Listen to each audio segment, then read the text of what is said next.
어머님, 이 집 저희한테 주시면 안 될까요? 여기서 저희 엄마랑 같이 살면 어떨까 해서요. 6천만 원 드릴게요. 어머님은 그걸로 조용히 반전세 얻으시면 어떨까 해서요. 맞아요, 엄마. 저희도 많이 생각해봤어요. 집이 넓으니까 어머니 혼자 계시기에는 좀 그렇고, 애기는 어떻게 하고? 장모님이랑 같이 여기서 살면 봐주실 거예요. 그럼 엄마도 편하시잖아요. 이 집을 6천만 원 받고 나가라고? 너네 처음에 뭐라고 했지? 6개월만 살다가 나가겠다고 하지 않았니? 그때 거실에서 TV를 보고 있던 안사돈이 슬그머니 대화에 끼어들었습니다. 사돈 애들 좁은 데서 사는 거 안쓰럽잖아요. 사돈도 이참에 조용한 데로 가시고 여긴 젊은 사람들이 사는 게 더 좋죠. 그래서 지금 나한테 나가라는 거예요? 어머니, 그건 아니고요. 그냥, 쫓아낸다니요. 돈도 드린다잖아요. 맞아요. 왜 이렇게 욕심을 부리세요? 요즘 집값이 많이 올라서 저희도 어렵고, 어머님도 혼자 사시니까 작은 집으로 옮기시면, 맞아요, 사돈. 나이 드시면 큰 집은 부담스럽잖아요. 청소하기도 힘들고. 원래 어머니들은 자식을 위해 희생하는 거예요. 사돈 너무 이기적으로 말씀하지 마셨으면 해요. 아, 그래요? 그럼 사돈께서 애들 받아주시고 희생하시면 되겠네요. 저는 됐습니다. 애들아, 들었지? 너네 내일부터 여기서 나가고 처가로 들어가 살 거라. 이번 사연의 주인공은 70세 노정희 씨입니다. 정희 씨는 남편과 사별한 지 10년째로 동대문구에 있는 25평짜리 아파트에서 조용히 혼자 살고 있었습니다. 이 집은 남편과 함께 허리 굽혀 모은 돈으로 장만한 것이었죠. 정희 씨에게는 마지막 자존심이자 삶의 흔적이 깃든 소중한 공간이었습니다. 휴대폰 벨이 울렸습니다. 아들이었습니다. 엄마, 저 성민이에요. 오늘 시간 괜찮으세요? 잠깐 뵙고 싶은데. 정희 씨는 전화를 받자마자 직감했습니다. 공손한 아들의 목소리에는 분명 뭔가 부탁할 일이 있구나 싶었죠. 그래, 언제 올 거니? 몇 시간 후 윤성민과 며느리 서지현 그리고 손자가 현관에 들어서자 집안이 왁자지껄해졌습니다. 웬일로 다 같이 왔어? 정희 씨는 냉장고에서 과일을 꺼내 놓으며 말했습니다. 며느리는 수줍은 듯 웃으며 거실에 앉았습니다. 어머님, 잘 지내셨어요? 요새 무릎은 어떠세요? 지난번에 아프시다고. 잘 지내다마다 너희는 요즘 어떠니? 저희도 잘 지내죠.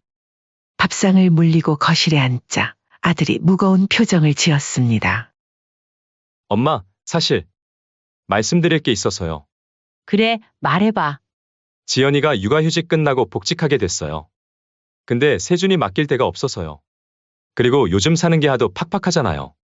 월세도 올랐고 해서 말인데요. 며느리가 말을 이었습니다. 맞아요, 어머님. 요새 믿을 만한 돌봄이 없어서요. 최근에 이것저것 사건도 많고. 그래서? 아들이 망설이다 말했습니다. 저희 집이 좁아서 어머님 혼자 계시는데 잠깐만 같이 살면 어떨까 해서요. 아이도 할머니랑 있으면 안전하고. 정희 씨의 눈이 커졌습니다. 잠깐이란 말의 의미를 알 만큼 살아온 나이였지요. 어머님, 며느리가 손을 모으듯 말했습니다. 정말 답답해서 그래요. 믿을 사람이 어머님밖에 없어요. 정희 씨는 한숨을 내쉬었습니다. 평화로운 자신의 일상이 흔들릴 것을 알면서도 거절하기 쉽지 않은 제안이었습니다. 얼마나 같이 있을 생각이야? 아들이 안도의 표정을 지으며 대답했습니다. 아, 길어봤자 6개월? 그 사이에 반전세 구할게요. 그래. 대신 빨리 집 알아봐. 이거 올해는 안 된다. 아들이 환하게 웃었습니다. 감사합니다, 어머니. 주말에 짐 가져올게요. 그렇게 시작된 합가는 곧 독박살림과 독박육아의 시작이었습니다. 처음 한 달은 며느리도 요리를 하고 아들도 집안일을 도왔습니다. 하지만 차츰 어머님이 해주시면 더 맛있어요. 할머니가 하는 게 좋대요라는 말들이 늘어갔지요. 어느새 정희 씨는 아침밥을 차리고 아이를 학교에 데려다주고 집안 청소를 하고 장을 보고 저녁을 준비하는 일상이 되었습니다.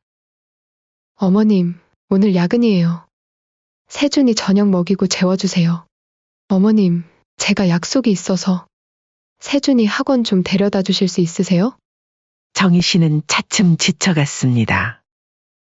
자기 방에서 혼자 있을 시간조차 부족했지요. 이건 자신이 기대한 노년의 모습이 아니었습니다. 아들에게 물었습니다. 집은 대체 언제쯤 구할 거니? 아, 네. 요즘 집값이 너무 올라서요. 좋은 데 나오면 바로 연락드릴게요. 같은 질문에 같은 대답이 반복되는 동안 세월은 흘러 어느새 9개월이 지났습니다. 그러던 어느 날 아침, 정희 씨가 현관 앞 우편함에서 요양병원 편지를 발견했습니다. 대구 요양병원이라는 낯선 이름이 적혀 있었죠. 곧이어 전화가 걸려왔습니다. 노정희님 맞으신가요? 사회복지사 김민지라고 합니다. 네, 맞는데. 무슨 일이죠? 환자 김경자님의 보호자로 등록되어 계신데요. 환자분께서 치매 초기 진단을 받으셨어요. 입소를 위한 보호자 서명이 필요합니다. 정희 씨는 놀랐습니다. 경자는 40년 지기 친구였습니다. 결혼 후 대구로 내려가 살았지만 남편과 사별하고 아들과도 연을 끊었다는 소식을 들은 후로는 연락이 뜸했지요. 환자분께서 과거의 보호자 연락처로 선생님 이름을 남기셨어요. 다른 가족 연락처도 없으셔서 어려우시겠지만 꼭 좀 부탁드립니다. 지금 판단력이 많이 떨어지셔서. 전화를 끊고 그날 저녁 정희 씨는 결심했습니다. 아들과 며느리에게 말했습니다. 나 내일 대구에 좀 내려갔다 올게. 네? 갑자기요? 며느리가 놀란 표정을 지었습니다. 친구가 아파. 수속 도와주고 와야 해. 2주에서 3주쯤 걸릴지도 몰라. 아들이 눈을 깜빡였습니다. 3주요? 그럼 세준이는? 그동안은 이제 둘이서 좀 돌봐. 9개월 동안 내가 다 했잖아. 며느리가 급히 말했습니다. 아니, 그게 아니라 어머님 건강이 걱정돼서. 걱정 말고 그동안 집 잘 지키거라. 내가 돌아올 때까지. 그렇게 다음 날 아침 정희 씨는 가방을 들고 집을 나섰습니다. 무거운 발걸음이었지만 단단히 마음을 먹고 버스를 탔습니다. 그때 그녀는 알지 못했습니다. 돌아왔을 때 그 집은 더 이상 자기 집이 아니게 될 거라는 사실을. 몇 주 만에 서울로 돌아온 정희 씨는 지친 몸을 이끌고 아파트 현관 앞에 섰습니다. 경자의 병원 입소 절차는 생각보다 훨씬 복잡했습니다. 친구가 이미 자신을 알아보지 못하는 모습에 가슴이 아팠지만 이제 서울로 돌아왔으니 자신의 공간에서 좀 쉬고 싶었습니다. 현관 비밀번호를 누르자 삐빅하는 소리와 함께 붉은 불이 들어왔습니다. 이상하네. 왜 안 되지? 다시 한번 눌러봤지만 결과는 똑같았습니다. 정희 씨는 핸드폰을 꺼내 아들에게 전화를 걸었지만 받지 않았습니다. 며느리에게 걸어보니 통화 중이었습니다. 도대체 무슨 일이지? 할 수 없이 초인종을 눌렀습니다. 아무 반응이 없자 문을 두드렸습니다. 한참을 두드리자 마침내 문이 열렸습니다. 정희 씨는 놀라 입을 벌렸습니다. 수건을 머리에 두른 낯선 중년 여성이 서 있었기 때문입니다. 누구세요? 그 순간 여자가 눈을 동그랗게 뜨며 말했습니다. 어머, 사돈이셨어요. 벌써 오셨어요. 정희 씨는 한 걸음 뒤로 물러섰습니다. 다시 현관 번호판을 확인했지만 분명 자신의 집이 맞았습니다. 그제야 알아봤습니다. 안사돈이었습니다. 사돈? 여기서 뭐 하시는 거예요? 아이고, 이제 오셨네요. 지연이가 말해줬어요. 친구분 일로 가셨다고. 들어오세요. 들어와요.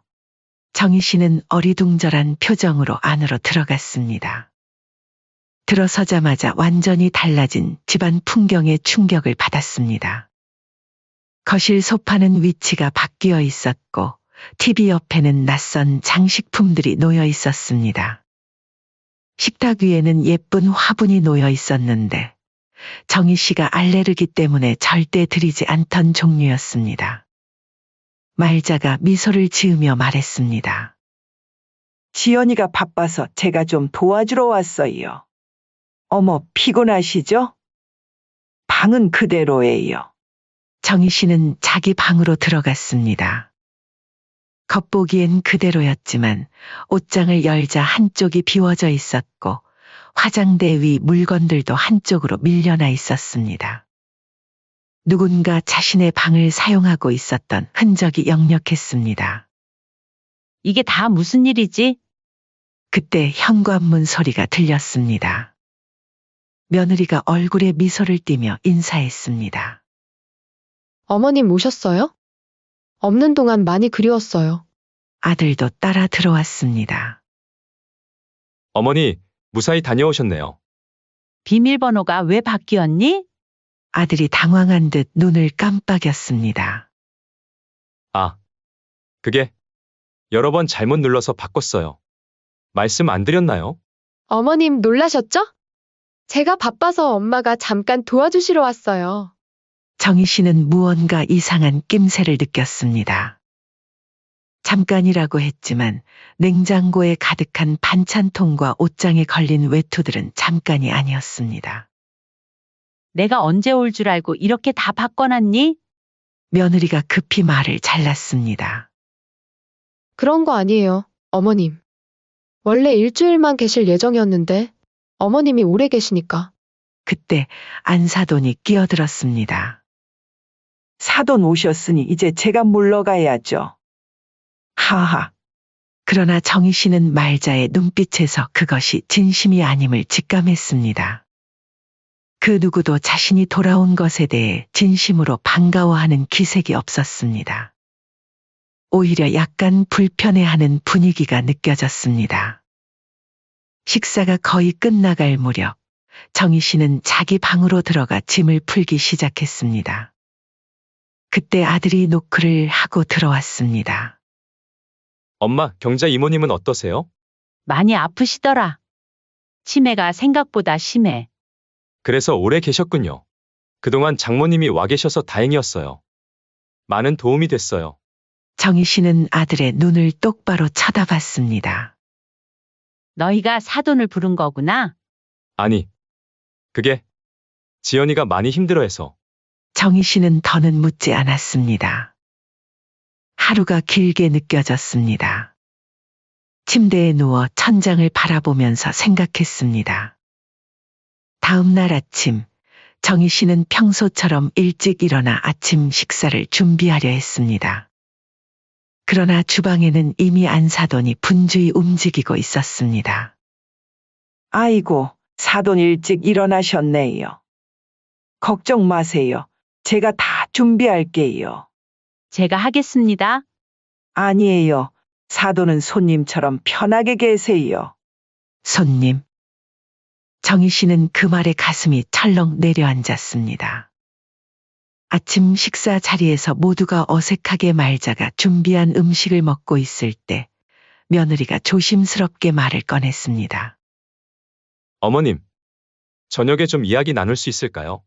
아들이 고개를 끄덕였습니다. 어머니, 우리가 생각해 본 게 있어요.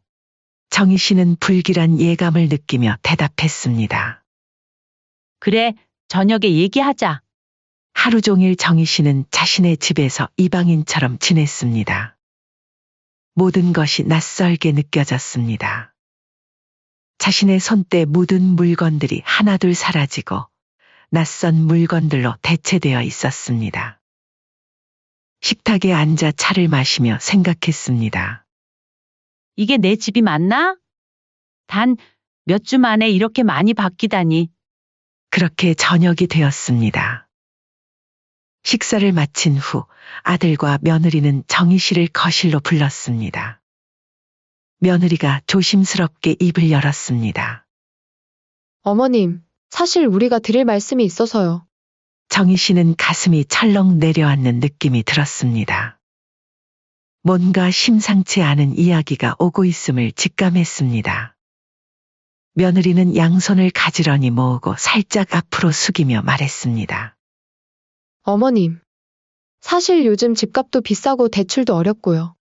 정희 씨는 뭔가 불길한 예감에 등골이 서늘해졌습니다. 며느리의 말투에 미심쩍은 구석이 있었기 때문이었죠. 그래서 그래서 말인데요.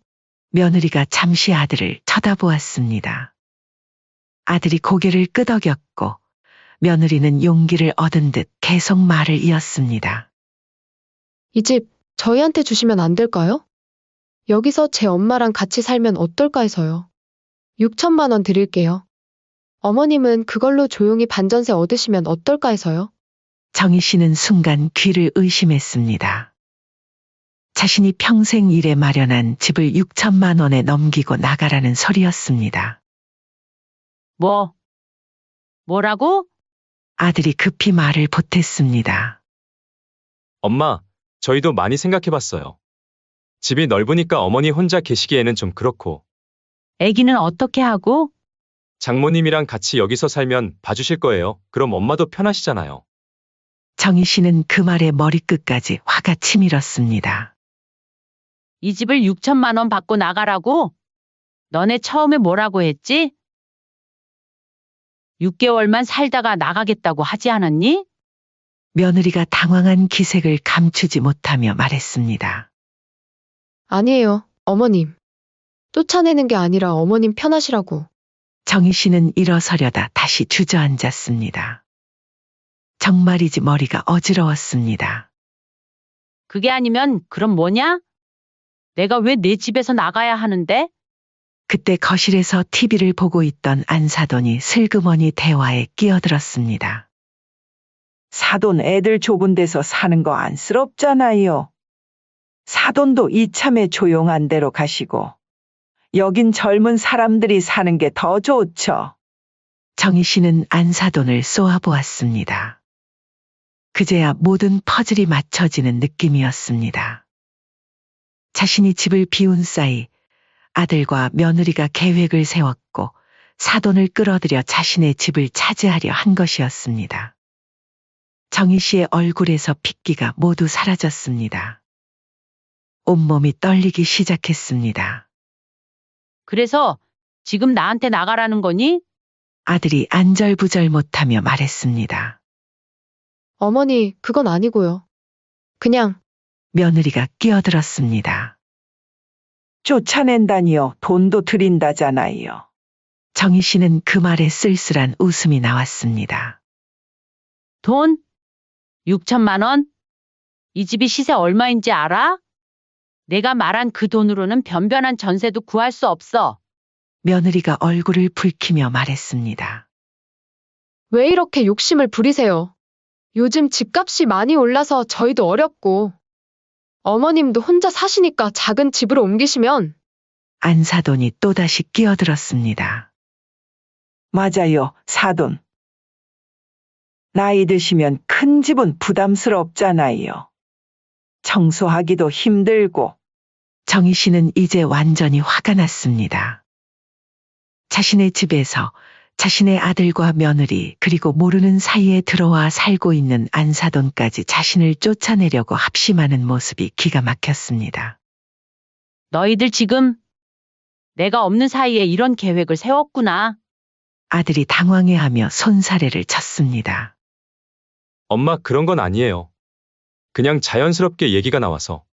정희 씨는 격앙된 목소리로 말했습니다. 처음에 6개월만 살겠다고 했지? 벌써 9개월이 넘었어. 내가 사정 봐준 게 당연한 줄 알아? 호의가 계속되면 권리인 줄 알더니 이제는 내 집까지 빼앗으려고?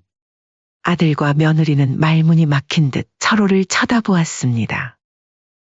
정희 씨는 테이블 위에 놓인 자신의 휴대폰을 조용히 집어들었습니다. 좋아. 내일까지 짐 싸서 나가지 않으면 경찰에 신고할 거야. 며느리가 눈을 동그랗게 뜨며 소리쳤습니다. 경찰이요? 어머님, 가족 간의 일인데 왜 경찰을? 그러니까 내일 나가란 말이다. 안사돈이 황급히 말했습니다. 사돈, 조금 경우가 없네요. 갑자기 나가라니요. 정희 씨는 차갑게 대답했습니다. 내가 없는 사이에 내 허락도 없이 이사 와서 살고 있는 게 경우 없는 거 아닌가요? 내 물건들을 마음대로 옮기고 처분한 것도 말이에요. 아들이 당황해하며 말했습니다. 어머니, 저희는 그냥 도와드리려고. 정희 씨는 손을 들어 아들의 말을 끊었습니다. 여긴 내 집이고 나가야 할 사람은 너네들이다.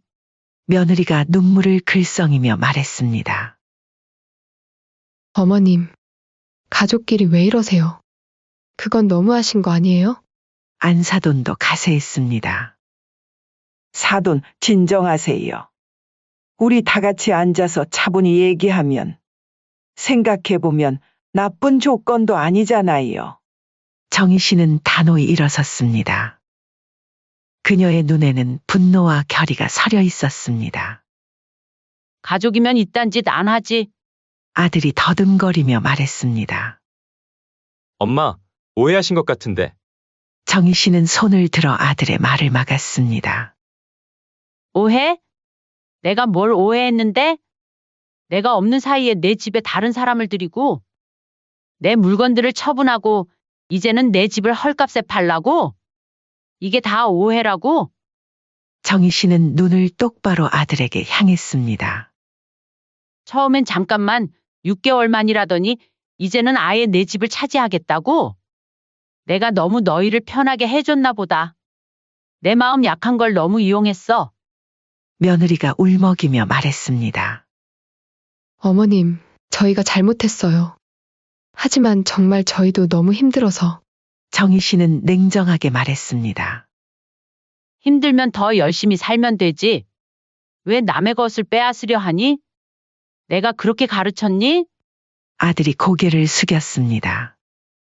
말문이 막힌 듯 했습니다. 안사돈이 나섰습니다. 사돈, 그래도 애들 사정도 좀 봐주세요. 요즘 젊은 부부들 얼마나 살기 힘든데. 정희 씨는 안사돈을 똑바로 쳐다보며 말했습니다. 사돈, 딸의 편만 들지 말고 한번 생각해 보세요. 당신 집에 당신 사위 어머니가 와서 이러면 어떨 것 같아요? 당신 집을 6천만 원에 달라고 하면 줄 거예요? 안사돈은 말문이 막혔습니다. 그녀의 얼굴이 붉어졌습니다. 그건 상황이 다르잖아요. 뭐가 다른데요? 제 상황이라고 해서 더 만만하게 보셨나요? 내가 좋은 말로 허락해 준 게 당연한 권리가 된 것 같네요. 그동안 손주 봐주는 것도 사돈께서는 한 번을 안 해주시더니 어쩐지 저희 집에 와서 봐주고 계신다 했어요. 안사돈은 더 이상 할 말이 없었습니다. 정희 씨는 아들을 바라봤습니다. 넌 정말 실망이다. 내가 너를 그렇게 키웠니? 어머니의 집을 빼앗아 자기 것으로 만들려는 자식이 어디 있어? 아들은 고개를 푹 숙였습니다. 미안해요, 어머니. 정희 씨는 고개를 저었습니다. 사람이 이렇게 염치 없이 굴면 안 되는 거야. 안사돈이 다시 끼어들었습니다. 사돈, 그래도 자식인데 너무 그러지 마세요. 저라면 자식 위해서 뭐든 해줄 것 같아서 애기한 거예요. 정희 씨는 안사돈을 똑바로 쳐다봤습니다. 뭐든지 해주신다고요? 그럼 잘 됐네요. 애들아, 너네들 사돈 댁에 가서 살면 되겠다. 안사돈은 무안한 듯 고개를 돌렸습니다. 아들이 간절하게 말했습니다. 어머니, 정말 죄송해요. 저희가 생각이 짧았어요. 제발 한 번만 용서해 주세요. 정희 씨는 한숨을 내쉬었습니다. 용서고 자시고 너희랑 더 이상 같이 살 수는 없을 것 같다. 적당히 거리 두며 살자. 어머니, 내일 아침까지 짐 싸. 너희 모두 다 나가. 사돈도 내일 댁으로 돌아가셔요. 나가지 않으면 정말 법적으로 해결할 거야. 안사돈이 눈을 동그랗게 뜨며 항의했습니다. 뭐라고요? 저까지요? 제가 뭘 잘못했다고. 정희 씨는 차갑게 대답했습니다. 사돈도 이 계획에 가담했잖아요. 내 집에 와서 내 물건을 치우고 내 방을 차지하고 나를 손님처럼 대했죠. 딸이 나를 내쫓으려 할 때 말리기는커녕 부추겼고요. 안사돈은 할 말을 잃었습니다. 정희 씨는 일어서서 자기 방으로 향했습니다. 문 앞에서 돌아보며 마지막으로 말했습니다. 내일 아침 너희 모두 이 집에서 나가 있어야 해. 그렇지 않으면 끝까지 가는 수밖에 없어. 방문을 닫고 들어간 정희 씨는 침대에 앉아 깊은 숨을 내쉬었습니다. 가슴이 아팠지만 동시에 후련했습니다. 이래서 세상에 믿을 사람이 없다더니. 내 자식, 내 며느리, 심지어 사돈까지. 정희 씨는 창밖을 바라보았습니다. 밤하늘에 별이 빛나고 있었습니다. 내일은 새로운 날이 될 것입니다. 그녀의 집, 그녀의 인생을 되찾는 날이 될 것입니다. 방 안에서 정희 씨는 결심했습니다. 더 이상 물러서지 않을 것이고 자신의 것을 지키기 위해 싸울 것입니다. 평생 남편 잃고 혼자 힘들게 살아온 자신에게 이런 짓을 하다니 도저히 용서할 수 없었습니다. 이제는 강해져야 할 때였습니다. 다음 날 아침, 정희 씨는 평소보다 일찍 눈을 떴습니다. 새벽 5시 머릿속은 이미 또렷했습니다. 잠을 설친 탓에 눈은 뻑뻑했지만 마음은 어제보다 단단해져 있었습니다. 침대에서 일어나 옷을 갈아입은 정희 씨는 조용히 방문을 열었습니다. 집 안은 고요했습니다. 모두 자고 있는 시간이었죠. 가장 먼저 한 일은 현관 디지털 도어락의 비밀번호를 바꾸는 것이었습니다. 설명서를 꺼내 꼼꼼히 읽어가며 번호를 완전히 새 것으로 변경했습니다. 이제 내 집은 내가 지킨다. 그리고 거실로 나와 소파에 앉았습니다. 창밖으로 동이 트기 시작했습니다. 정희 씨는 깊은 숨을 내쉬며 어제 밤의 결심을 되새겼습니다. 흔들림 없이 자신의 권리를 지킬 것이다. 아침 7시쯤 가장 먼저 안사돈이 부산스럽게 방에서 나왔습니다. 거실에 앉아 차를 마시고 있는 정희 씨를 보더니 당황한 표정을 지었습니다. 사돈, 이렇게 일찍 일어나셨어요. 정희 씨는 차분하게 대답했습니다. 네. 오늘은 할 일이 많아서요. 안사돈은 주방으로 가려다 정희 씨의 단호한 목소리에 멈춰섰습니다. 어제 말씀드린 대로 오늘 아침까지 모두 나가셔야 합니다. 안사돈의 얼굴이 붉어졌습니다. 이게 무슨... 사돈, 정말 이렇게 하시기에요. 정희 씨는 고개를 저었습니다. 더 이상 시간을 끌고 싶지 않아요. 짐 챙겨서 나가주세요. 안사돈은 화가 난 듯 아들 부부의 방으로 달려갔습니다. 곧 방 안에서 소란이 일었고 문이 벌컥 열리더니 며느리가 흐트러진 모습으로 뛰쳐나왔습니다. 어머님, 정말 이러시는 거예요? 아들도 당황한 표정으로 뒤따라 나왔습니다. 어머니, 어제 말씀은 정말... 정희 씨는 여전히 차분했습니다. 내가 어제 분명히 말했지. 오늘 아침까지 다 나가라고. 며느리는 울먹이며 말했습니다. 어머님, 우리 정말 나가야 돼요? 짐도 다 못 쌌는데. 맞아요. 사돈 일단 진정하시고 부모가 돼서 자식 오면 받아줄 줄도 아셔야죠.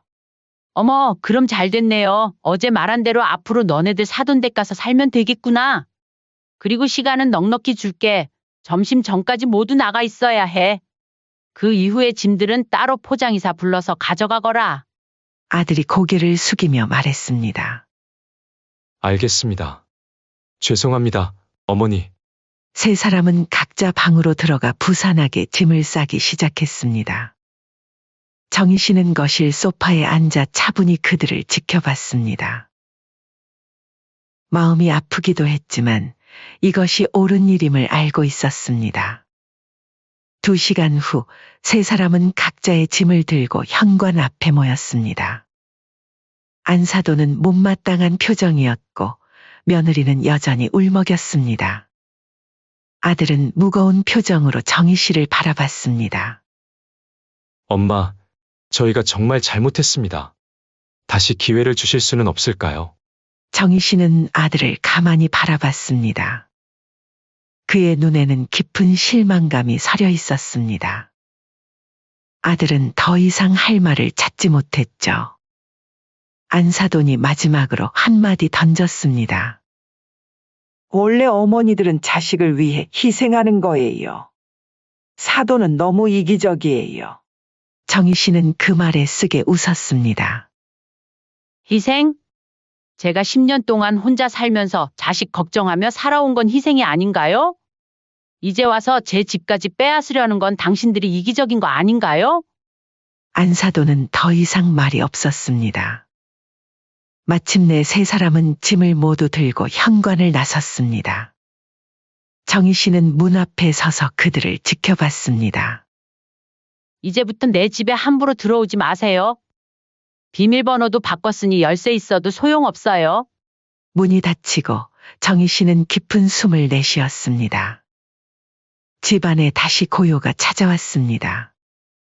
그녀는 천천히 거실을 둘러보았습니다. 이제 이 공간은 다시 온전히 그녀만의 것이 되었습니다. 정희 씨는 바로 청소를 시작했습니다. 안사돈이 사용하던 방의 침구를 모두 걷어내고 창문을 활짝 열어 환기를 시켰습니다. 아들 부부가 사용하던 방도 마찬가지였습니다. 방 구석구석을 닦고 빨래를 돌리고 새 이불 커버를 씌웠습니다. 저녁이 되자 집안은 완전히 달라져 있었습니다. 정희 씨는 오랜만에 자신만의 저녁 식사를 준비했습니다. 간단한 된장찌개와 몇 가지 반찬이었지만 오랜만에 혼자서 주방에 서니 마음이 편안했습니다. 이제 좀 살 것 같네. 식사를 마친 후 정희 씨는 소파에 앉아 TV를 켰습니다.